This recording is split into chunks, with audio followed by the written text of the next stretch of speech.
Hello, my name is Memo, and today I'll be reviewing Only Dust Remains by Backxwash. Zambian Canadian rapper and producer Backxwash just released her 5th studio album earlier this year. To say I was excited for Only Dust Remains is an understatement. See, I became a big fan of Backxwash back in 2021 when she released I Lie Here Buried with My Rings and My Dresses. I loved how angry, thought-provoking, and boundary-pushing that album is. He continued to impress me on His Happiness Shall Come First, even though we are suffering. I felt like on that album, she found another way to just blow my mind.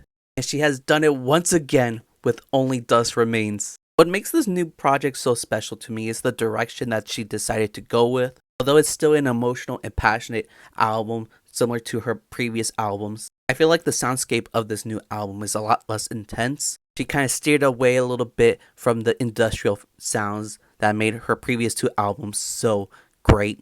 Instead, she went in more of a soulful direction with a few of these tracks, a more grandiose direction as well, with some of these instrumentals being very elaborate and grand.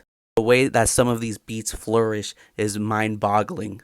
Like on Black Lazarus, which starts off very stripped back with these chants at the beginning. As soon as the climax comes through, you get hit with this barrage of beautiful synths. On Wake Up, I love the contrast between the first part of the song and the second part. On the first part is a lot more chaotic with loud drums and intense synths. And on the second part, we get this like soulful, kind of like Kanye-esque beat.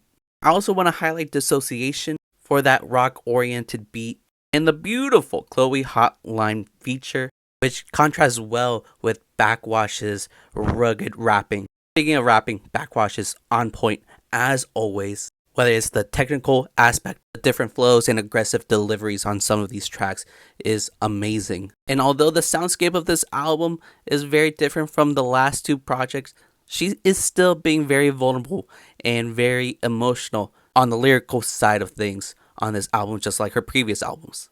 Wake Up is a very depressing track where she's basically talking about her depression and how it's eating her alive at the beginning of the song. But once that beat switches, she gives herself some reminders on why she should keep going. One of the most heartbreaking and hopeful lyrics goes, I might do it, but not today. See, there's a game coming out that I really want to fucking play.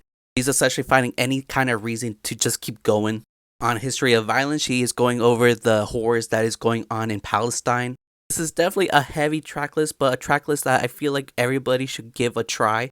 This is probably her most accessible album. Please give it a chance. If everything was right in the world, this would be considered one of the greatest 3 album runs ever.